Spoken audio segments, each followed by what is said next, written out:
Namaste and welcome to another episode of Amazing Vedas with Dr. Pariksith Singh. Thank you, Dr. Singh, for joining us. If you've been with us for the past few episodes, you would see that we are actually entering this wonderful world of, the divinized nature, both the nature outside us and the nature within us. We are all a part of nature. I hope we agree. And we've gradually become acquainted with the different Vedic deities. And there are many classes of deities. There are some, extremely well, individualized, I would say, or well defined, or even evolving deities with personalities like Indra, whom we've spoken of many times, Agni, who is a little more abstract, but is all pervasive, Vayu, and Varun. So we've talked about different deities, but today we're going to talk about another class of deities. I call them another class because they're usually collective deities, they're not individuals. And we are today going to talk about the Maruts, and they oftentimes they're associated with Varun and Vayu, Vata, I guess. But Dr. Singh will explain their significance. Let me just ask a very simple question, a completely layman's question. As a modern Indian Hindu, I've heard about certainly Maruti, right? If nothing else, because there's a car company, called Maruti in India. It's the most popular car company. The cars are, of course, made with Japanese technology by Suzuki, but Maruti we all know is Hanuman, Vayu Putra. Now, Dr. Singh, do the Maruts of the Vedas have something, in common with Maruti? I'm sure they took that ancient name and turned it into a commercial, a brand. But Marut is a term that recurs through our symbology, through our various stages of even the evolution of Indian tradition, Indian civilization and culture. In the ancient Vedic realm or descriptions, Maruts are what are usually considered as thunderclouds, or they create a lot of noise and scary environment, and then they bring on Indra with his thunderbolt or lightning, and then Parjanya, the rain cloud, which will pour down.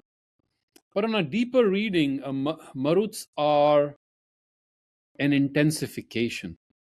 Mar is, or mer is to shine. In the root word, that's what it means. Or ma, root word, means to measure. So, and in the Veda, the mind was not looked down upon. In fact, it was considered critical for your holistic, integral development. So the mind has to be refined, mind has to be able to measure up to reality and to become sophisticated enough and to be able to withstand the thunderbolt of Indra or the higher light, or withstand the rains of Parjanya, or the descent of Saraswati. We have talked about the inspiration. The mind is a very powerful instrument when it is purified or refined, and Maruts are the agents of refining that. They disrupt the mind, and we all know that our minds need to be disrupted.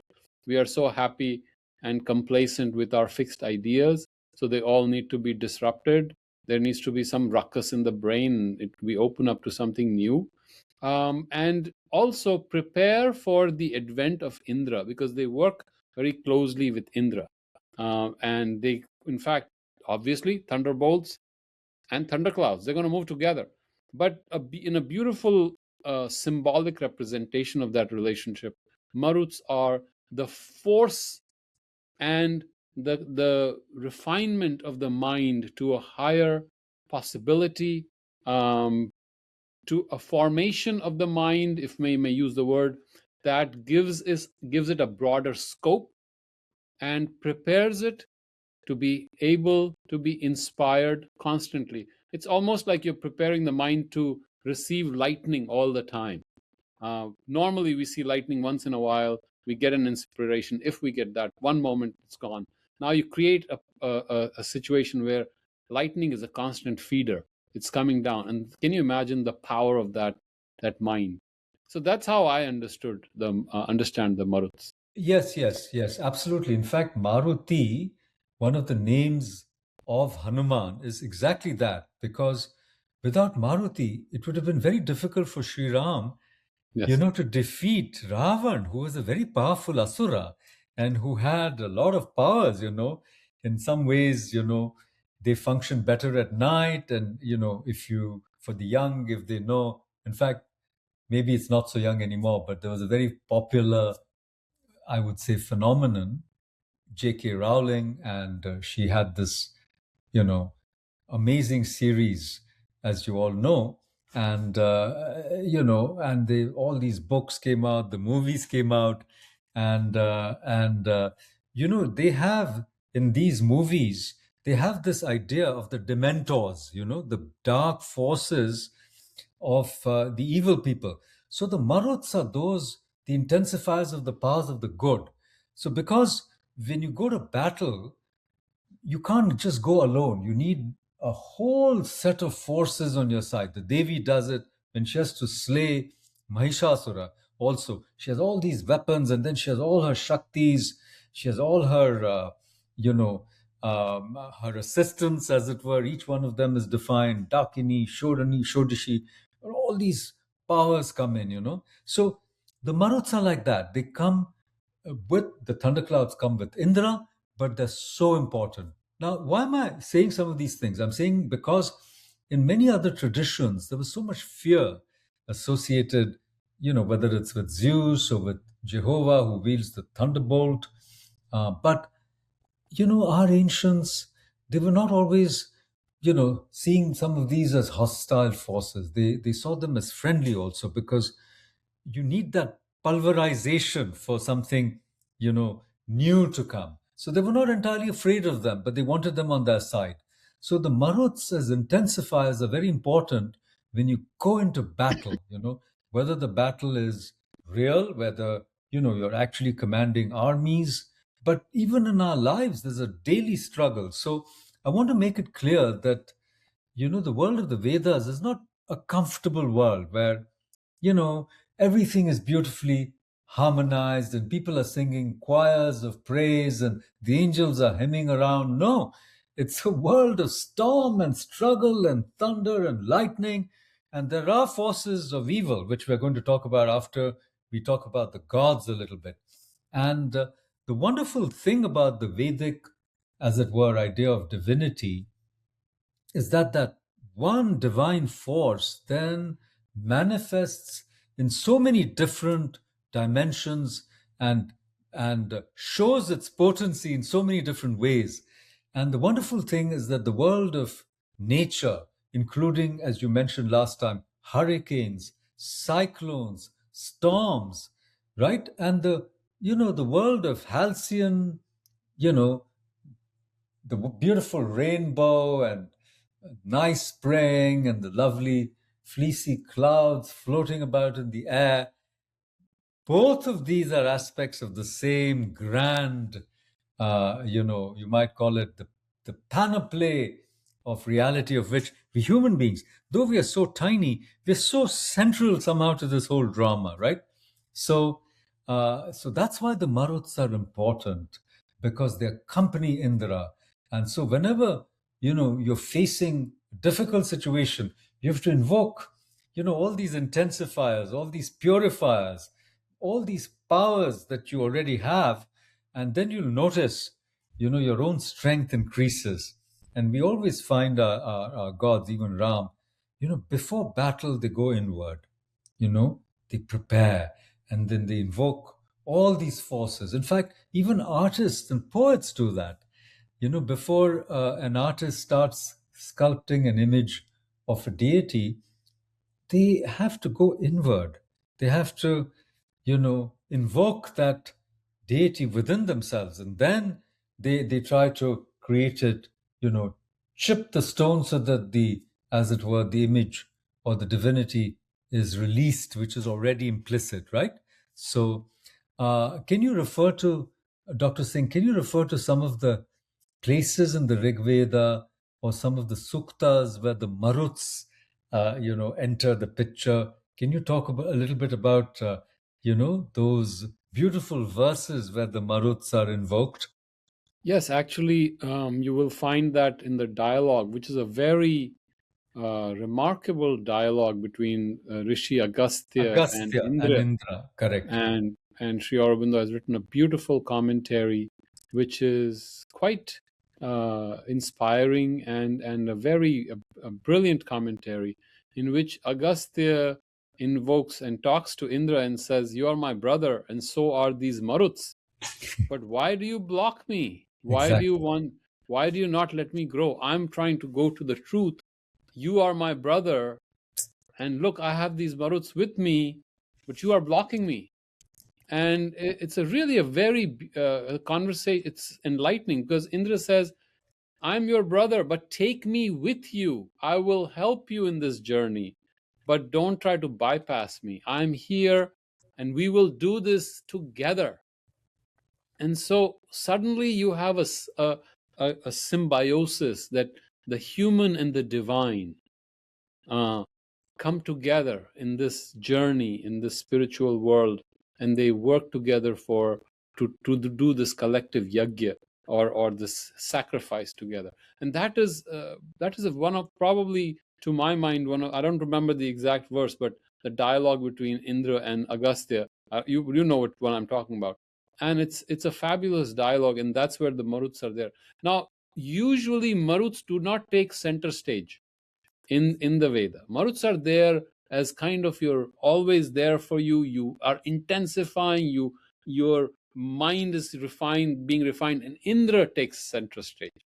But Maruts are there to help. The thunder clouds are there to help, and Indra as the lightning, the fire power, and the thunder power concentrates into that lightning, that flash, and it's almost reaches its concentrated point.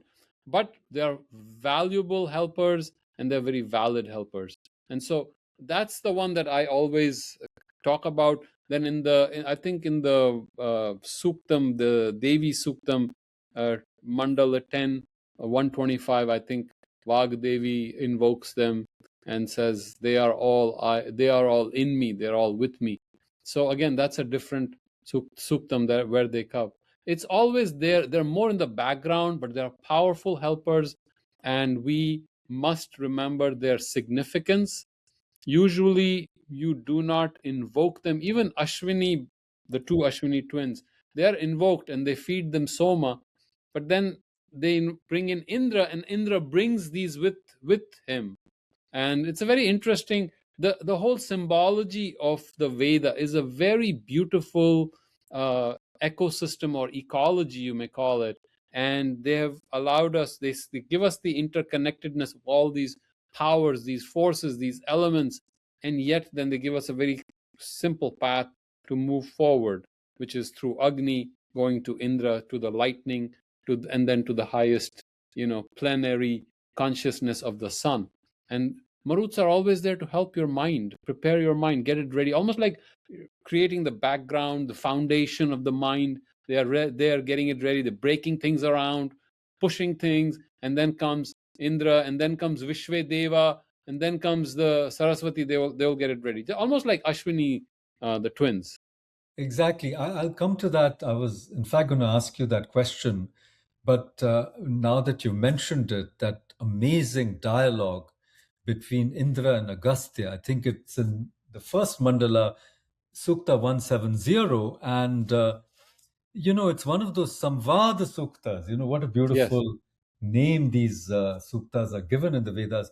We'll have to devote a whole section to them yes, because it's so very important. But what struck me when you were talking about it is that what Indra is saying, you can't storm into heaven that's right. by, empowering, exactly. You got your helpers, you got your intensifiers, and you want to bypass me and you want to take over heaven.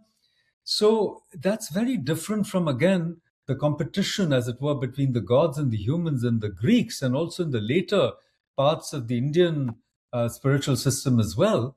But see, that's the beauty about the Vedas, because he says he shows how we have to work together, with the divine and not try to overtake like Poseidon, not Poseidon, but you know, you know, all the Greek myths of Sisyphus or Yes. Prometheus, Prometheus. Yes. people who are stealing from the gods or trying to go greater than the gods. So the Vedic world is not like that, and there is. So that's why I mentioned the dialogue. But coming back to the Maruts, we can end with this.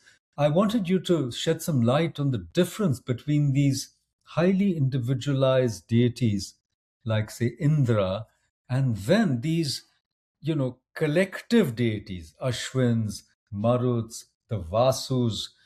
I mean, what's the difference between, a very well realized and, almost, you might say, humanized, Yes. right? Yes. Deity like Indra with a personality, and he grows also, he changes, he shows some emotions, and then these slightly undifferentiated collective deities. I'll give you my understanding, so the Veda. The beautiful thing is, it allows you to develop a personal connection with the universe, and then also allows for an impersonal uh, element in the universe. And these you will see the Adityas, the Vasus, and right, I think the Rudras, the 33 Koti of Devas, and people get confused by it. These are more kind of, they don't have an exact face, they don't have a personal relationship, but they're there to help you. These are forces that are here to help you. And then there are very personalized uh, relationships with devas, shining beings, who have a body and a face, and mythologically, connections with you. They appear like Agni. Also, Agni has his I think 7 phases, the 7 tongues, and then comes on this special, I think, a mount. It's very interesting, and each one has been designed differently. So I think the some are very, which we can focus on, and some we are allowed to kind of unfocus on. And I do not know exactly the meditative principle behind it, but at least I can, the way I see it is, these are my personal relationships, and they will be there to help me, but I don't really invoke them per se. I Exactly, know that. exactly. It's very interesting because Yeah. we often make the mistake to think that 33 koti means 33 crores. Yes. Actually, it's 33 categories. The koti Yes. there does not refer to Yes. the number. Koti means crore, not at Yeah. all. And then, this is how we've sort of, whatever, upper brunch, we got our understanding clouded. So the 33 categories of devas are like the 33 or 34 elements in Sankhya, 34 tattvas. So it's all very interconnected, as you rightly said. And some you invoke, you personalize, and the others are more generalized. But the generalized ones can suddenly take on a specificity. As you Yes. see, there are gopis, they're generalized, and suddenly there is a Radha. And Yeah. there are 64 Shaktis, and suddenly each of Yes. these gets defined, and they are named and they occupy different levels. So, as you said, 7 kinds of Agni. Can you imagine? But the Maruts, let's return, are among these collective deities, and they are very important. So, next time, let's say you face a parking problem or you face a very long line somewhere, you can invoke these intensifiers to, make, whatever, your path forward moves smoother. So, with those words, Dr. Singh, we'll let you go, Thank but you. we'll see you soon on the Amazing Vedas podcast. Please like, share, and subscribe.